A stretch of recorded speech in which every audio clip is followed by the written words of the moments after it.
তাদের ন্যায্য দাবি আদায়ের জন্য যে একটি কোঠা সংস্কারের বিরোধী আন্দোলনের জন্য তারা যখন রাজপথে নেমে এসেছিল, তাদের যৌক্তিক দাবি, সেই দাবিটাকে যখন তারা রাজপথে আন্দোলন সংগ্রামে অবতীর্ণ হয়েছে, তখন এই সরকারের পেটুয়া বাহিনী তাদের সন্ত্রাসী ছাত্রলীগকে মাঠে নামিয়ে দিয়েছে, পুলিশ বাহিনীকে লেলিয়ে দিয়েছে।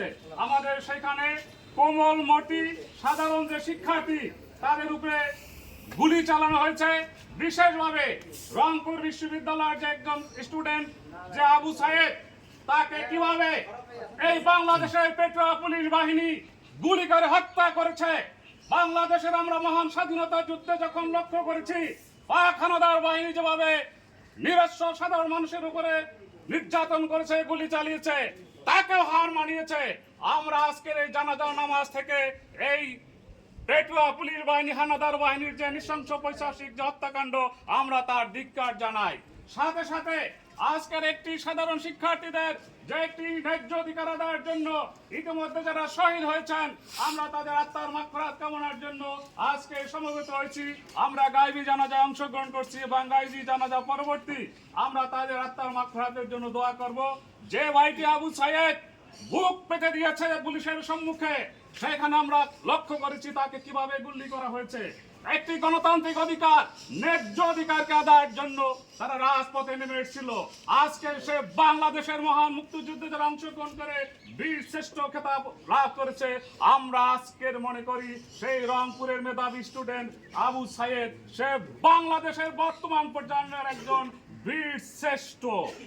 আজকের সম্মানিত মুসলিমবৃন্দ, যেভাবে আজকের বাংলাদেশের গণতান্ত্রিক আন্দোলনকে নস্যাৎ করার জন্য ষড়যন্ত্র চক্রান্ত চলতেছিল, আমাদের দেশ নায়ক তারেক রহমান এই শিক্ষার্থীদের ন্যায্য অধিকারে যখন সমর্থন দিয়েছিলেন, সেই ন্যায্য অধিকারে সমর্থন দেওয়ার পরপরই এই আন্দোলনকে একটি ভিন্ন দিকে নেওয়ার জন্য একটি কৌশলগত, একটি ষড়যন্ত্রমূলক ভাবে আপনারা ইতিমধ্যে লক্ষ্য করেছেন। বাংলাদেশ জাতীয়তাবাদী দল বিএনপি যে পল্টন অফিসে কালকের যে রাত্রে মধ্যরাত্রে তল্লাশি চালিয়ে আমাদের শীর্ষ পর্যায়ের নেতৃবৃন্দ সহ অনেককে হত্যা করেছে। আমরা আজকের জানাজা পূর্ববর্তী যে পল্টন অফিসে যে তল্লাশির নামে যে হয়রানি করা হয়েছে এবং যাদেরকে গ্রেফতার করা হয়েছে, আমরা এই তল্লাশি বিরুদ্ধে আজকের এই জানাজা পূর্ববর্তী সমাবেশ থেকে আমরা তীব্র নিন্দা জ্ঞাপন করছি এবং যাদেরকে গ্রেফতার করা হয়েছে অবিলম্বে আমরা তাদের মুক্তি জানাচ্ছি। এবং এই গণতান্ত্রিক আন্দোলনে আপনারা দেখেছেন সামাজিক যোগাযোগ মাধ্যমে, ইলেকট্রনিক এবং প্রিন্ট মিডিয়ার মাধ্যমে যে সাধারণ ছাত্রীদের উপরে কিভাবে নৃশংস পৈশাচিক হামলা করা হয়েছে। ইতিমধ্যে 2 জন ছাত্রী মৃত্যুবরণ করেছে। একটি গণতান্ত্রিক রাষ্ট্রে এটা কোনো মতেই আমাদের কাম্য না। আমরা রাজনৈতিক দলের নেতা কর্মী না, আমরা সবকিছুর পরেও আমরা মানুষ, আমাদের মধ্যে মনুষ্যত্ববোধ আছে। আমরা লক্ষ্য করেছি যে রংপুরের যে আমার ভাই আবু সাইদের মৃত্যু পরবর্তী তার পরিবারের জাহাজারি, তার বোনের জাহাজারি, এটা বাংলাদেশের প্রতিটি বিবেকবান মানুষ যাদের মধ্যে মনুষ্যত্ব আছে তাদের হৃদয়কে নাড়া দিয়েছে। আমরা এটা চাই না।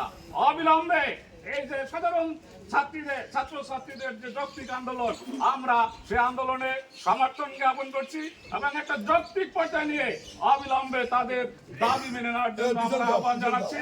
আজকে আমরা সেখানে আজকে এই গায়বী জানাজায় আমরা অংশগ্রহণ করছি। আমাদের এই আজকে উপস্থিত আছেন সদর উপজেলা বিএনপির ধর্ম বিষয়ক সম্পাদক তথা কেন্দ্রীয় ওলামা দলের নির্বাহী কমিটির সম্মানিত সদস্য মাওলানা সাইদুর রহমান। উনি এখন আমাদের জানাজা নামাজের